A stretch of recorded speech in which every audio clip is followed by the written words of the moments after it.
Kebahagiaan adalah sesuatu yang didambakan oleh semua orang, dan tidak seorang pun yang dilahirkan tanpa menginginkan suatu kebahagiaan.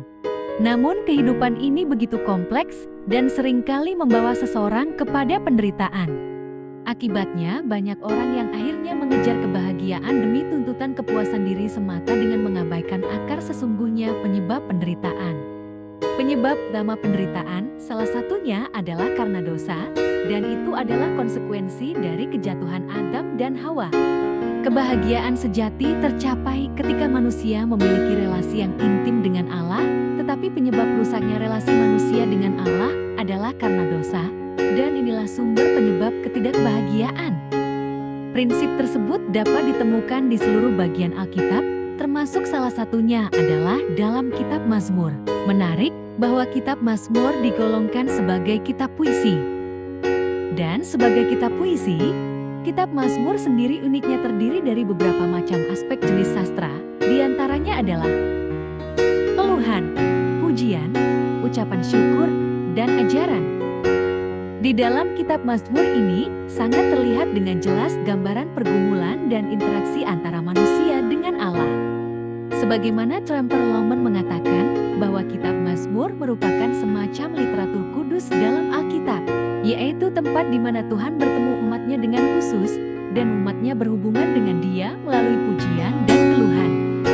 Prinsip mengenai suatu kebahagiaan hidup, salah satunya dapat dijumpai di dalam Mazmur 32. Mazmur 32 ini menunjukkan prinsip kebahagiaan melalui pengakuan dosa yang akhirnya membawa kebahagiaan, yaitu sebagai akibat dosa yang telah diampuni. Mazmur 32 ini juga adalah sebuah lagu ucapan syukur individu, dan bagian kedua dari ketujuh Mazmur pertobatan gereja Mazmur 6, 38, 51, 102, 130, 143.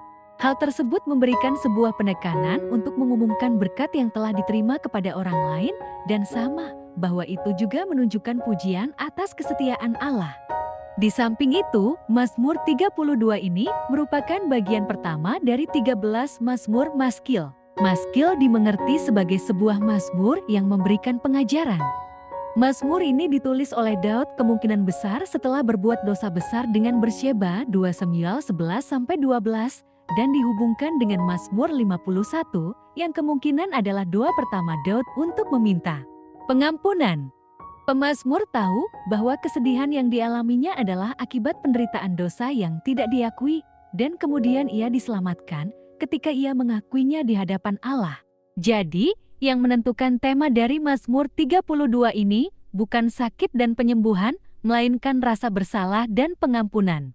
Kehidupan yang tidak bahagia itu disebabkan oleh berbagai hal, namun di atas segala hal yang ada, dosa adalah penyebab utama yang membuat kehidupan seseorang tidak mengalami kebahagiaan sejati.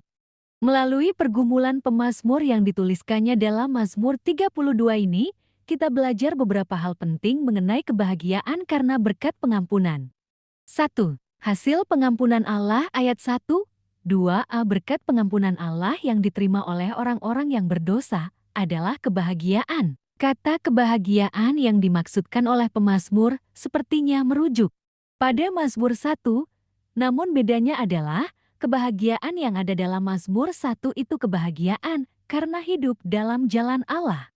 Sedangkan dalam Mazmur 32 untuk orang yang berjalan menyimpang dari jalan Allah, berbuat dosa, namun yang bertobat dan mendapatkan pemulihan. 2. Mengakui dosa di hadapan Allah ayat 5 satu-satunya jalan untuk mendapatkan berkat sukacita dari pengampunan Allah adalah tidak lain dengan mengakui setiap dosa yang telah diperbuat dan menerima pengampunan yang diberikan Allah. Daud menyadari bahwa dirinya tidak sanggup untuk menerima beban yang dianggapnya adalah tekanan dari Allah. Ia mulai mau untuk membuka dirinya, menyingkapkan segala kesalahannya, dan mencurahkan segala perasaan bersalahnya. Daud mengatakan, dosaku kuberitahukan kepadamu dan kesalahanku tidaklah kusembunyikan. Aku berkata, aku akan mengaku kepada Tuhan pelanggaran-pelanggaranku, dan Engkau mengampuni kesalahan karena dosaku. Ayat 5. 3. Akibat mengakui dosa, ayat 6-7. Setelah Daud menyaksikan pengalamannya, dan menunjukkan berkat pengampunan, maka ia melibatkan setiap orang salah untuk berdoa kepada Tuhan. Ini adalah sebuah doa pertobatan. Dan fakta Alkitab adalah, setiap orang benar tahu bahwa mereka orang-orang berdosa, dan kemudian ketika berpaling kepada Tuhan, mereka menjadi salah di dalam persatuan. Kalimat selagi, engkau dapat ditemui. Ayat 6b itu berisi janji dan peringatan. Janjinya adalah, saat ini Allah masih memberi kesempatan orang-orang bertobat melalui anaknya. Sedangkan peringatannya adalah saat ini akan berlalu dan pintu akan tertutup bagi mereka. 4. Hikmat Tuhan, ayat 8 dan 9. Kedua ayat ini merupakan kutipan pengajaran dan peringatan yang diberikan Tuhan kepada pemazmur ketika diampuni dosa-dosanya. Kata-kata ini sekarang dikutip sebagai peringatan dan pengajaran bagi jemaah yang hadir. Arti dari kata-kata peringatan ini adalah hendaknya orang-orang salah bersikap bijak dengan tidak bersikeras dan bertegar hati kepada Tuhan dan baru mendekatinya sesudah mendapat peringatan atau hukuman. Tuhan akan menunjukkan kepada kita jalan untuk kita tempuh sehingga kita tidak menjadi tersesat. Tuhan selalu memperhatikan manusia dan Ia akan memberikan peringatan khususnya jikalau orang-orang yang takut akan Dia itu sendiri tidak mau hidup di dalam jalannya. Seperti kuda atau bagal yang tidak berakal. Ayat 9. Nah, ini sebuah instruksi bukan hanya untuk orang-orang yang salah, tetapi juga untuk semua orang. Ini juga untuk orang-orang Israel yang degil dan suka berkeras hati, di mana mereka biasanya tidak mau mendengarkan suara Tuhan, sampai mereka terjebak dalam hukuman yang diberikan Tuhan, dan barulah mereka bertobat. Kuda atau bagal tidak memiliki sebuah pengertian, sehingga harus menggunakan kekang. Allah tidak ingin memperlakukan manusia seperti itu.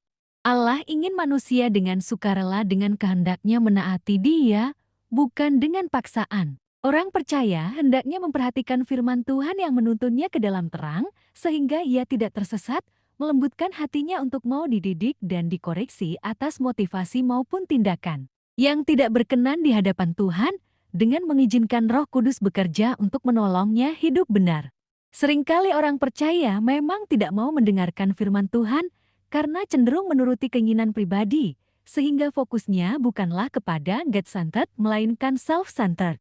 Namun demikian, Tuhan akan selalu mendidik dengan caranya untuk memanggil orang percaya yang telah menyimpang, sehingga bertobat dan kembali dalam jalan yang benar.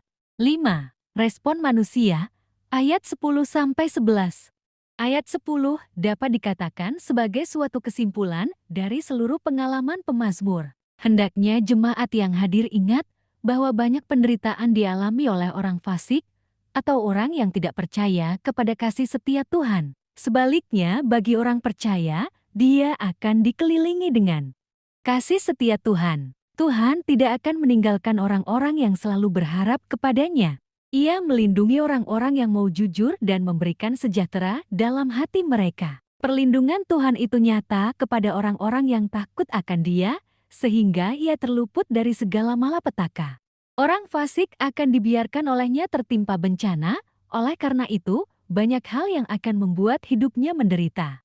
Maka kemudian Daud mengajak jemaah, orang-orang benar, dan orang-orang jujur untuk memuji Tuhan atas kasih setianya yang besar. Menarik ketika Daud mengontraskan orang yang berjiwa penipu dengan orang yang jujur, di mana keadaan hidupnya jauh berbeda. Yang berjiwa penipu akan terus-menerus menderita, sedangkan yang jujur hidup dalam sukacita. Ini adalah suatu respon di mana orang tersebut menerima pengampunan Allah dan oleh karenanya timbul suatu ketulusan dalam hatinya untuk memuji Allah. Calvin mengatakan, ada 3 istilah untuk menunjukkan suatu kegembiraan dan ekspresinya.